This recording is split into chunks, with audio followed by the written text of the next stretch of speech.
খবর নিয়ে রয়েছে আমি স্বর্ণালী, আর এবার নজর থাকবে যাদবপুরের দিকে। কেন? কারণ আজ যাদবপুরে বন্দে মাতরম গাইবেন মুখ্যমন্ত্রী শুভেন্দু অধিকারী। যাদবপুর 8B মোড়ে বন্দে মাতরম গাইবেন শুভেন্দু অধিকারী। যাদবপুর জেলা বিজেপির তরফে কর্মসূচির আহ্বান করা হয়েছে। কথা বলবো, ভেঙ্কটেশ্বর রয়েছেন আমাদের সঙ্গে। ভেঙ্কটেশ্বর, কি আপডেট রয়েছে? কখন সেখানে গিয়ে উপস্থিত হবেন মুখ্যমন্ত্রী শুভেন্দু অধিকারী? কখন থেকে মূলত এই কর্মসূচি? দেখো, আজকে বিকেল 4টার সময় যাদবপুর জেলা বিজেপি সাংগঠনিক যে জেলা রয়েছে তাদের তরফেই বন্দে মাতরম কর্মসূচির আহ্বান করা হয়েছে এবং বিকেল 5টা নাগাদ মুখ্যমন্ত্রী শুভেন্দু অধিকারী সেই কর্মসূচিতে অংশ নেবেন এবং 10,000 কণ্ঠে যাদবপুর রাজ্যে গাইবে বন্দে মাতরম।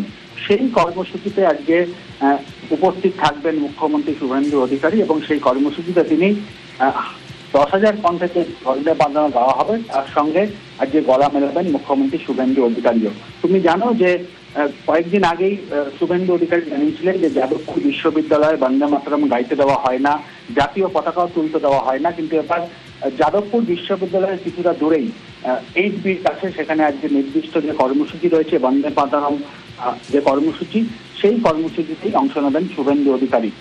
সব থেকে বড় বিষয় যেটা, আজকে মুখ্যমন্ত্রী শুভেন্দু অধিকারী সেখানে বন্দে মাতরম কর্মসূচিতে অংশ নেওয়ার পর সেখান থেকে আজকে কি বার্তা দেন মুখ্যমন্ত্রী সেদিকে যেমন নজর রয়েছে, পাশাপাশি আজকের যে কর্মসূচি অর্থাৎ বন্দে মাতরম যে কর্মসূচি, সেই কর্মসূচিকে ঘিরে রাজনৈতিক ভাবে তাৎপর্যপূর্ণ রয়েছে আজকের এই কর্মসূচি।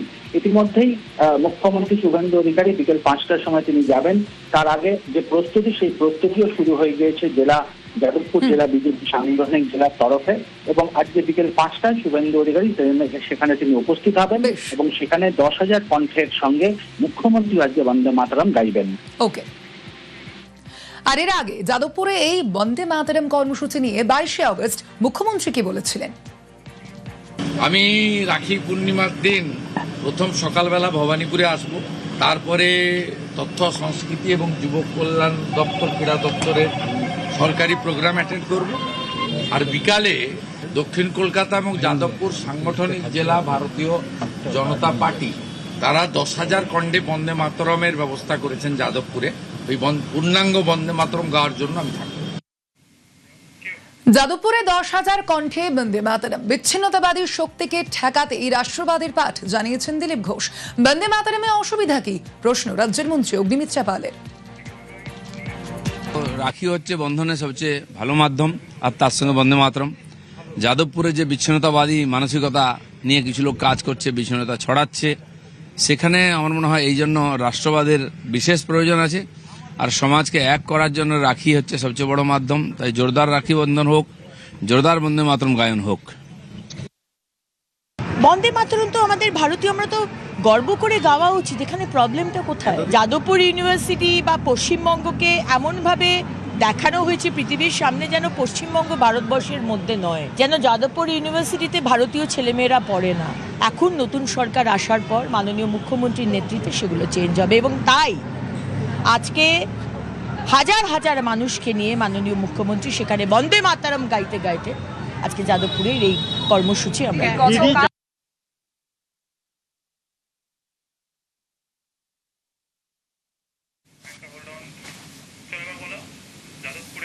যাদবপুরে আজ 10,000 কণ্ঠে বন্দে মাতরমের আগেই মুখ্যমন্ত্রী শুভেন্দু অধিকারী এই কর্মসূচির ঘোষণা করেছিলেন এবং আজ এই যে কর্মসূচি, সেখানে থাকবেন মুখ্যমন্ত্রী শুভেন্দু অধিকারী। আর কিছুক্ষণ পরেই এই কর্মসূচির সূচনা হবে। 8B মোড়ে বন্দে মাতরম গাইবেন শুভেন্দু অধিকারী। সেই কর্মসূচিতে অংশ নেবেন শুভেন্দু অধিকারীও। যাদবপুর জেলা বিজেপির তরফে এই কর্মসূচির আয়োজন করা হয়েছে এবং সেখানে আজ উপস্থিত থাকবেন মুখ্যমন্ত্রী শুভেন্দু অধিকারী। একদিকে রাজ্যের একাধিক জায়গায় রাখি বন্ধন উৎসব পালিত হচ্ছে। আমরা কিছুক্ষণ আগেই আপনাদের সামনে যে ছবি দেখিয়েছি, মুখ্যমন্ত্রী শুভেন্দু অধিকারী তার যে বিধানসভা কেন্দ্র ভবানীপুর, সেখানে সেই উৎসবে উপস্থিত ছিলেন। আর এরপর তিনি যাদবপুরে এই 10,000 কণ্ঠে যে বন্দে মাতরম কর্মসূচি, সেখানেও উপস্থিত থাকবেন মুখ্যমন্ত্রী শুভেন্দু অধিকারী।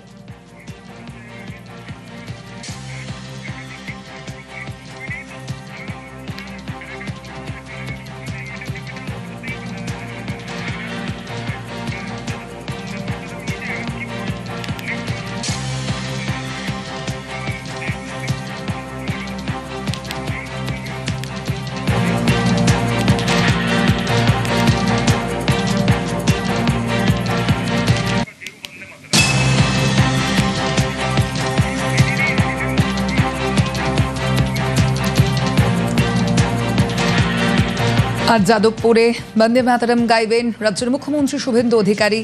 গত 22শে অগস্ট এই কর্মসূচির কথা জানিয়েছিলেন মুখ্যমন্ত্রী শুভেন্দু অধিকারী। মূলত যাদবপুর জেলা বিজেপির তরফ থেকে এই বন্দে মাতরম কর্মসূচির আয়োজন করা হয়েছে এবং আর কিছুক্ষণ পরেই সেখানে মুখ্যমন্ত্রী শুভেন্দু অধিকারীও পৌঁছবেন। যাদবপুরে 10,000 কণ্ঠে বন্দে মাতরম। দিমাগি নকশালদের খুব কষ্ট হচ্ছে, তোপ দেখেছেন রাজ্যের মন্ত্রী দিলীপ ঘোষ। যাদবপুরে বরাবরই ভারত বিরোধিতার আখড়া জানিয়েছেন অগ্নিমিত্রা পাল। 19-এ ক্যাম্পাসে গিয়ে হেনস্থার শিকার বলে দাবি।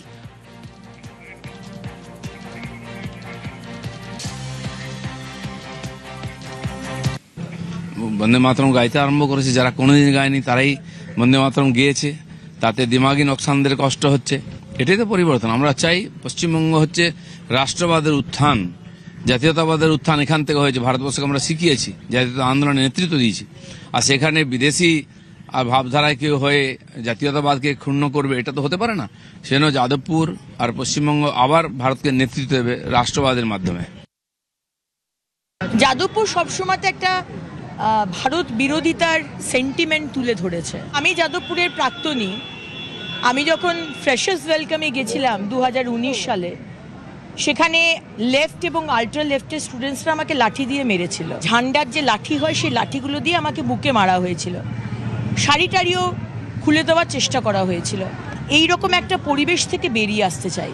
ভারত বিরোধী সেন্টিমেন্ট উস্কানো হবে, ন্যাশনালিস্ট যাদবপুর যে স্বাধীনতার সময় থেকে যে যাদবপুরকে আমরা দেখেছি সেই যাদবপুরকে আমরা ফিরে পেতে চাই। এবং এমন যাদবপুরের স্টুডেন্টস তৈরি হোক, যেটা আছে সেই ট্যালেন্ট আছে, ধামা চাপা দিয়ে দিয়েছে এইসব রাজনীতি করে। আজকে আমি যেটা বলছি যে রিসার্চ হোক। এত বিদেশে বলে এটার পেটেন্ট এই ইউনিভার্সিটি পাচ্ছে, সেই রকম পেটেন্ট হোক, কেন হবে না? আর যদি ইউকের ইউনিভার্সিটি থেকে হতে পারে, আর যদি বস্টন ইউনিভার্সিটি হতে পারে, তাহলে যাদবপুর ইউনিভার্সিটি থেকে কেন পেটেন্ট বেরোবে না? বিগত বছরে সরকারগুলো এই স্টুডেন্টসগুলোকে ব্রেন ওয়াশ করে তাদেরকে বিপথে চালনা করেছে। আমরা চাই ইউনিভার্সিটির মধ্যে কোনো রাজনীতি হবে না। ইউনিভার্সিটির মধ্যে যারা আছে তারাই তাদের মিটমাট করে নিক, বাইরে থেকে কেউ এসে ঢুকবে না। এই যাদবপুর বিশ্ববিদ্যালয় নিয়েই আমরা দেখেছি গত 19শে অগস্ট থেকে কিন্তু বিতর্কের সূত্রপাত হয়েছে এবং আজ যাদবপুর বিশ্ববিদ্যালয়ের একাধিক গেট বন্ধ রয়েছে। যাদবপুরে আজ 10,000 কণ্ঠে বন্দে মাতরম রয়েছে। দুপুর 1টা সন্ধ্যা 6টা পর্যন্ত, দুপুর 1টা থেকে সন্ধ্যা 6টা পর্যন্ত বন্ধ এসসি মল্লিক রোড। সোমরাজ রয়েছেন আমাদের সঙ্গে। সোমরাজ, কোন কোন গেট মূলত বন্ধ রয়েছে এবং ঠিক কি কারণ দেখানো হচ্ছে এই গেট বন্ধ রাখার পেছনে? দেখো, যাদবপুর বিশ্ববিদ্যালয় কর্তৃপক্ষের তরফে একটি গুরুত্বপূর্ণ সিদ্ধান্ত নেওয়া হলো। যে সিদ্ধান্ত নেওয়া হয়েছে সেখানে বলা হয়েছে যাদবপুর বিশ্ববিদ্যালয়ের 2 নম্বর গেট, 3 নম্বর গেট, 4 নম্বর গেট ও 5 নম্বর গেট, অর্থাৎ রাজা এসসি মল্লিক রোড সংলগ্ন যে গেটগুলি রয়েছে সেই গেটগুলি বন্ধ রাখার সিদ্ধান্ত নিল যাদবপুর বিশ্ববিদ্যালয় কর্তৃপক্ষ। দুপুর 1টা থেকে সন্ধ্যে 7টা পর্যন্ত এই গেটগুলি বন্ধ থাকবে। শুধুমাত্র 1 নম্বর গেট খোলা থাকবে, অর্থাৎ যে গেটটি মূলত যাদবপুর স্টেশন সংলগ্ন রাস্তা, সেই রাস্তা সংলগ্ন যে গেট, সেই গেটটি শুধুমাত্র খোলা থাকবে। বাকি প্রত্যেকটি গেট বন্ধ রাখার সিদ্ধান্ত নেওয়া হলো। দুপুর 1টা থেকেই গেট বন্ধ রাখা হবে। কেন রাখা হবে? বিশ্ববিদ্যালয় কর্তৃপক্ষের তরফে যে নির্দেশিকা জারি করা হয়েছে সেখানে বলা হচ্ছে যে রাজা এসসি মল্লিক রোডে একটি বিশেষ কর্মসূচি রয়েছে এবং সেই কারণে এই সিদ্ধান্ত। কিন্তু যেটা বিশ্ববিদ্যালয়ের সূত্রে জানা যাচ্ছে যে বিশ্ববিদ্যালয় কর্তৃপক্ষ আশঙ্কা করছে যে এই অবস্থান বা এই কর্মসূচিকে কেন্দ্র করে কোনো অপ্রীতিকর পরিস্থিতি তৈরি হতে পারে এবং সেই কারণে বিশ্ববিদ্যালয় কর্তৃপক্ষ এই 4টি গেট বন্ধ রাখার আজ সিদ্ধান্ত নিল। সাম্প্রতিক সময় টানা এতক্ষণ ধরে বিশ্ববিদ্যালয় কর্তৃপক্ষ এই গেট বন্ধ রাখার সিদ্ধান্ত এই প্রথম করলো বিশ্ববিদ্যালয় কর্তৃপক্ষ। এবং বিশ্ববিদ্যালয়ের সূত্রে যেটা জানা যাচ্ছে মূলত এই কর্মসূচি চলাকালীন যাতে বিশ্ববিদ্যালয়ের শান্তি শৃঙ্খলা বজায় থাকে সেই কারণেই এই সিদ্ধান্ত নেওয়া হয়েছে বিশ্ববিদ্যালয়ের তরফে। যদিও যে নির্দেশিকা জারি করা হয়েছে বিশ্ববিদ্যালয়ের তরফে সেখানে শুধুমাত্র বলা হয়েছে যে রাজা এসসি মল্লিক রোড যেহেতু বন্ধ থাকছে সেই কারণেই এই গেটগুলিও বন্ধ রাখার সিদ্ধান্ত নেওয়া হলো। কিন্তু বিশ্ববিদ্যালয় প্রশাসনের সঙ্গে যুক্ত আধিকারিকরা জানাচ্ছেন যে বিশ্ববিদ্যালয় কর্তৃপক্ষ চাইছে যাতে বিশ্ববিদ্যালয়ের শান্তি শৃঙ্খলা বজায় থাকে এবং এই কর্মসূচিকে কেন্দ্র করে তার আজ বা কোনো রকম বিক্ষোভ বা কোনো রকম গন্ডগোলের পরিস্থিতি যাতে বিশ্ববিদ্যালয়ের ভেতরে না তৈরি হয় সেই কারণে বিশ্ববিদ্যালয়ের 4টি গেট বন্ধ রাখার সিদ্ধান্ত বিশ্ববিদ্যালয় কর্তৃপক্ষ নিল। ওকে সোমরাজ।